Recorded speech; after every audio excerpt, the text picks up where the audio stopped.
Hello, welcome to knowledge hub. Knowledge hub के इस video में आपका स्वागत है। आज के इस मॉक टेस्ट में हम प्राचीन भारतीय इतिहास से संबंधित कुछ विविध प्रश्नों को हल करेंगे। तो बिना देरी किए हुए शुरू करते हैं आज का video.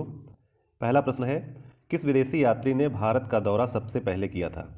Option A Hiuen Tsang, B Megasthenes, C Itsing, D Fahien. पहले प्रश्न का सही जवाब है option number B Megasthenes. Option number B.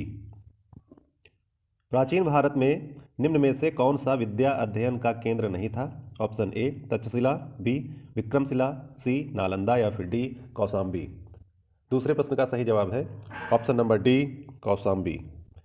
तीसरा प्रश्न है, शून्य की खोज किसने की? Option A Varahamihira, B Aryabhata, सी भास्कर या फिर डी इनमें से कोई नहीं। तीसरे प्रश्न का सही जवाब है option number B Aryabhata. Aryabhata ने शून्य की खोज की थी। चौथा प्रश्न है,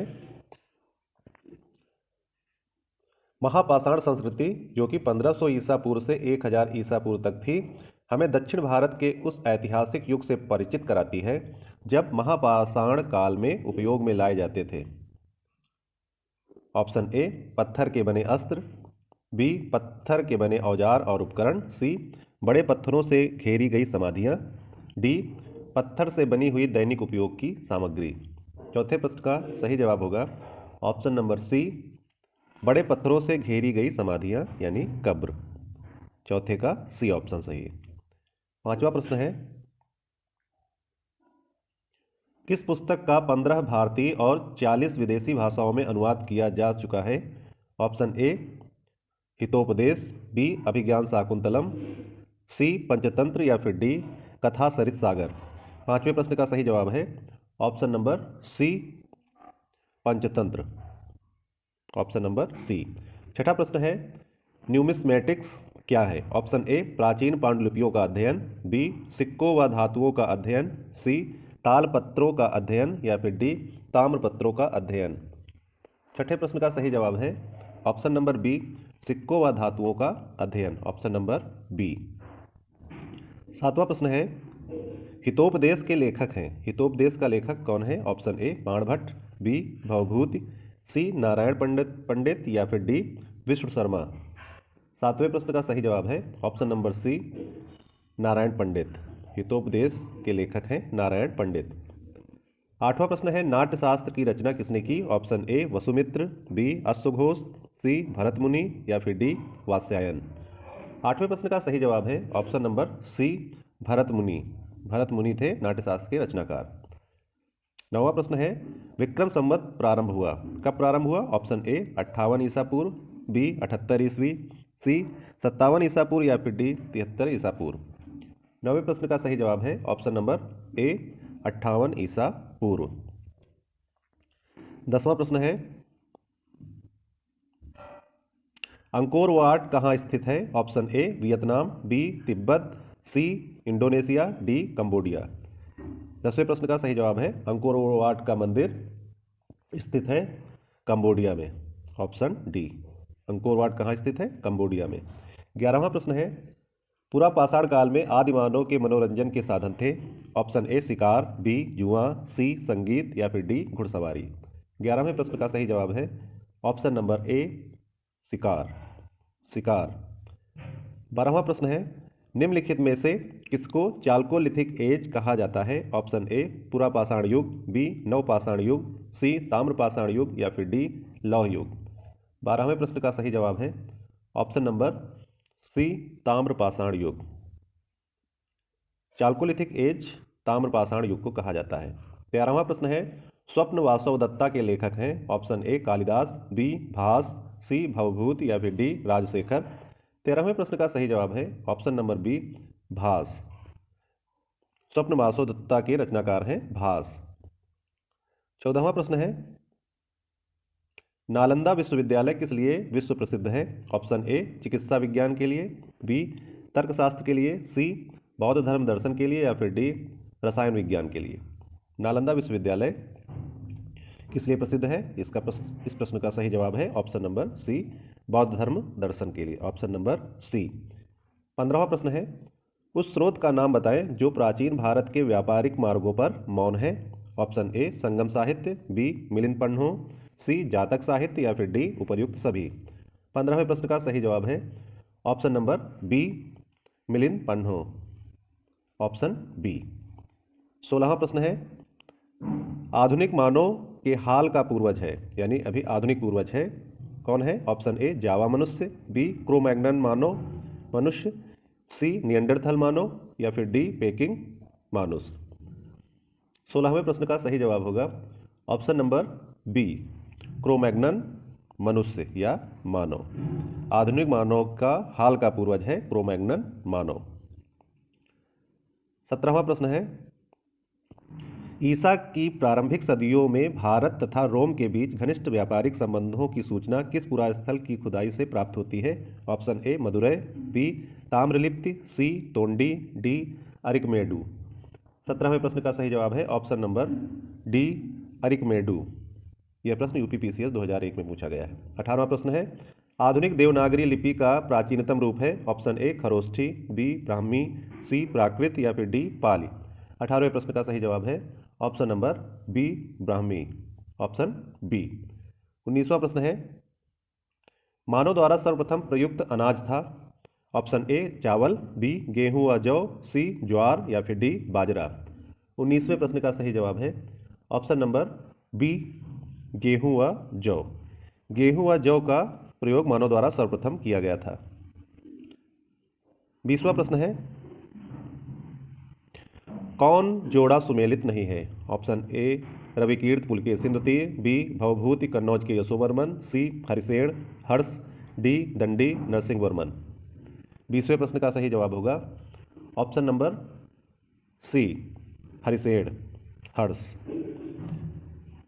हरिसेन हर्ष के दरबार में नहीं थे, बाकी रविकीर्त पुलकेशिन द्वितीय के दरबार में थे, भवभूति कन्नौज के यशोवर्मन के और दंडी नरसिंह वर्मन के राज दरबार में थे। 21वां प्रश्न है काव्य शैली का प्राचीनतम नमूना किसके अभिलेख में मिलता है? ऑप्शन ए रुद्रदमन के, बी अशोक के, सी राजेंद्र प्रथम के या फिर डी इनमें से कोई नहीं। 21वें प्रश्न का सही जवाब है ऑप्शन नंबर ए रुद्रदमन के काव्य शैली का प्राचीनतम नमूना मिलता है। 22वां प्रश्न है निम्नलिखित में कौन सा बंदरगाह पोर्डुके नाम से the Periplus of the Erythraean Sea यानी लाल सागर का भ्रमण के अज्ञातनामा लेखक को ज्ञात था? Option A Arikamedu, B Tamralipti, C Korvai या फिर डी बारबेरिकम। 22वें प्रश्न का सही जवाब है option number A Arikamedu, Arikamedu. 23वां प्रश्न है ताम्राश्म ताम्रपाषाण काल में महाराष्ट्र के लोग मृतकों के घर के फर्श के नीचे किस तरह रखकर दफनाए जाते थे? ऑप्शन ए उत्तर से दक्षिण की ओर, बी पूर्व से पश्चिम की ओर, सी दक्षिण से उत्तर की ओर या फिर डी पश्चिम से पूर्व की ओर। 23वें प्रश्न का सही जवाब है ऑप्शन नंबर ए उत्तर से दक्षिण की ओर दफनाए जाते थे। 24वां प्रश्न है भीमबेटका किसके लिए प्रसिद्ध है? ऑप्शन ए गुफाओं के शैलचित्र, बी खनिज, सी बौद्ध प्रतिमाएं, डी सोन नदी का उद्गम स्थल। 24वें प्रश्न का सही जवाब है ऑप्शन नंबर ए गुफाओं के शैलचित्र के लिए। भीमबेटका किस लिए प्रसिद्ध है? गुफाओं के शैलचित्र के लिए। 25वां प्रश्न है सुमेलित कीजिए रामेश्वरम, द्वारका, सारनाथ, महाकाल मंदिर और उससे संबंधित उनके राज्य किस राज्य में स्थित है? तो मिलान करेंगे। 25वें प्रश्न का सही जवाब जानने के लिए पहले मिलान कर लेते हैं। रामेश्वरम कहाँ पर है? तो रामेश्वरम है तमिलनाडु में, ए का दूसरा।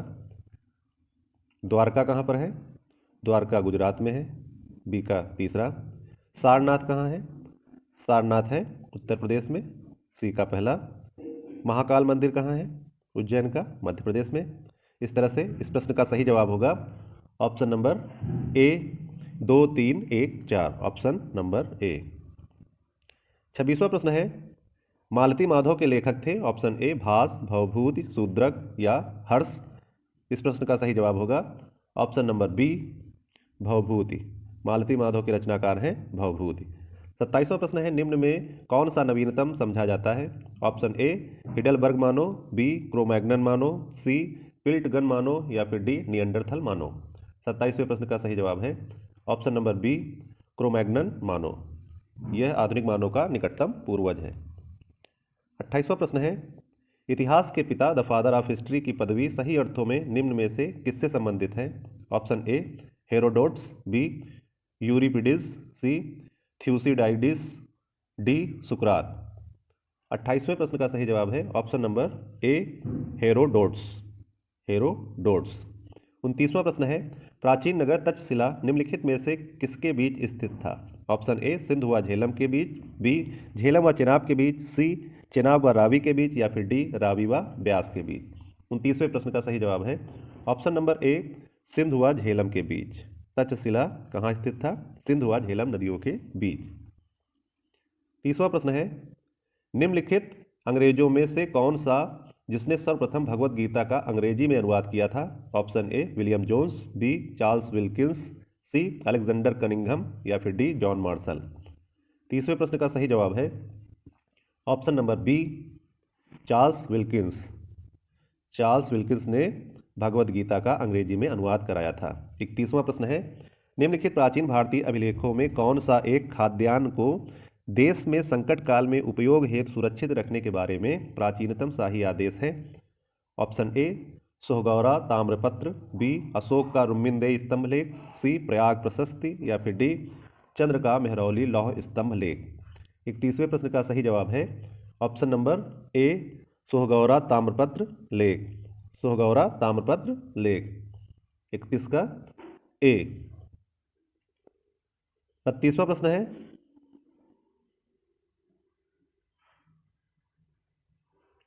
भारत में निम्नलिखित के आने का सही कालानुक्रम क्या है? 1 सोने के सिक्के, 2 आहत मुद्रा चांदी के सिक्के, 3 लोहे का हल, 4 नगर संस्कृति। आपको सही कालानुक्रम बताना है। तो सबसे पहले कौन आया, किस तरह के सिक्के या फिर कौन सी चीज़ें हुई? तो 32 नंबर ऑप्शन में कौन सा सही है जानने के लिए सबसे पहले नगर संस्कृति का विकास हुआ था। 4 सही होगा। 4 किस ऑप्शन में है? 4 सी और डी में है। उसके बाद लोहे का हल 3, उसके बाद आहत मुद्रा चांदी के सिक्के चलाए गए, और सबसे लास्ट में सोने के सिक्के ए।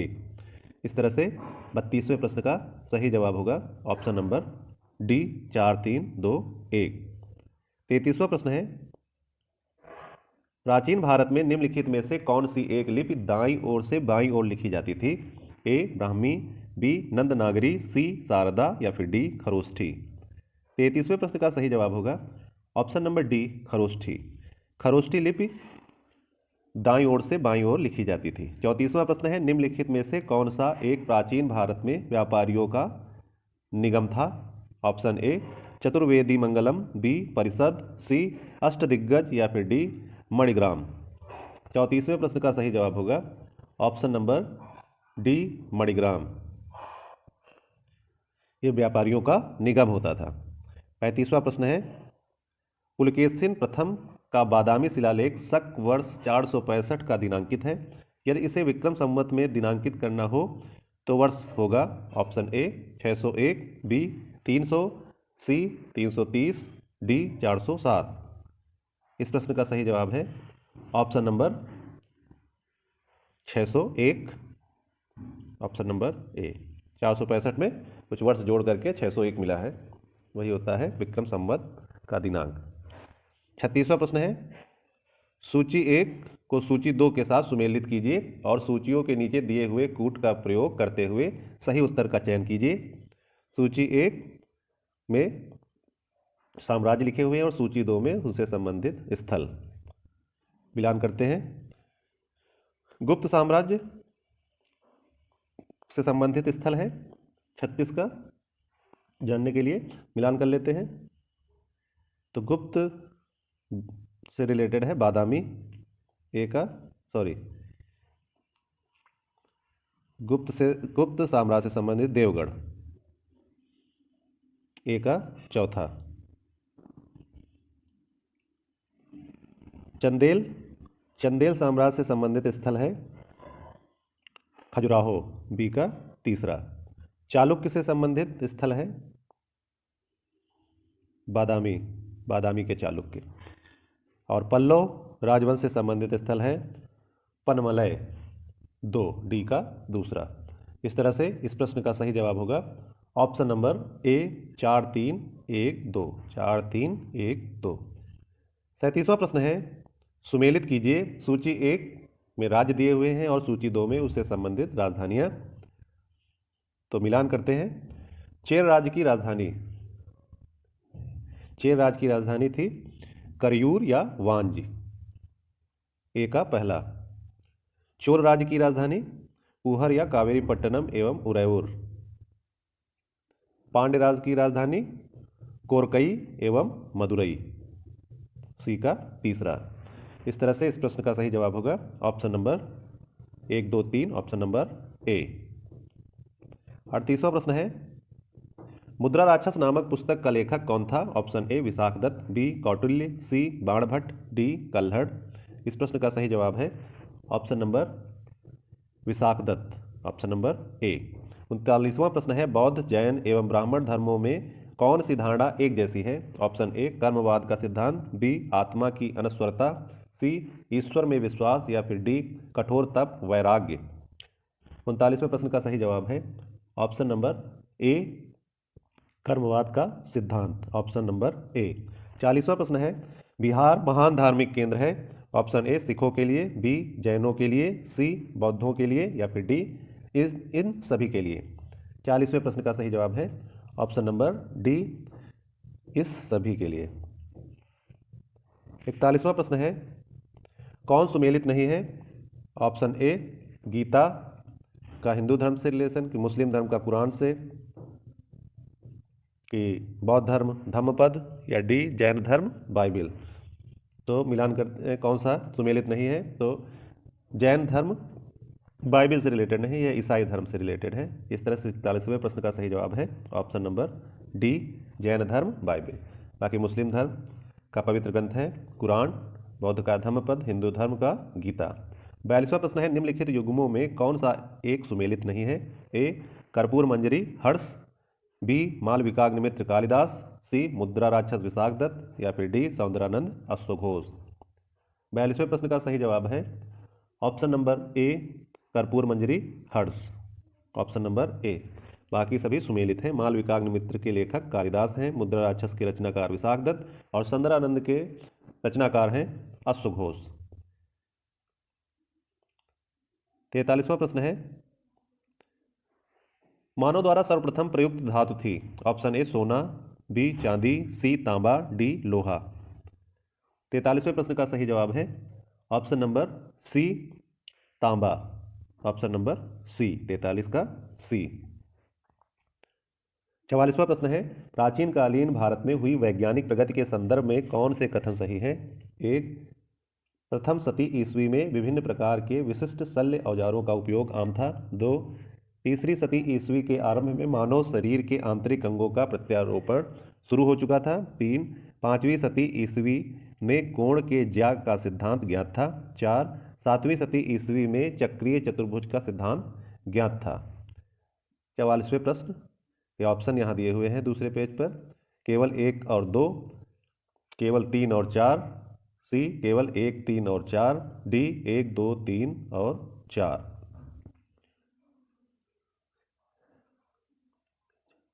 तो इसे मिलान कर लेते हैं।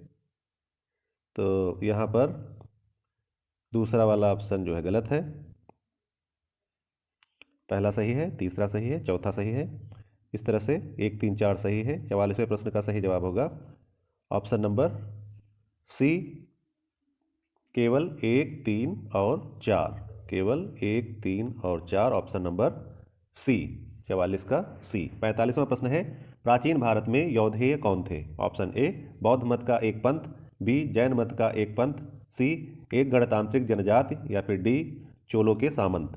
45वें प्रश्न का सही जवाब है ऑप्शन नंबर सी एक गणतांत्रिक जनजाति। यौधेय कौन थे?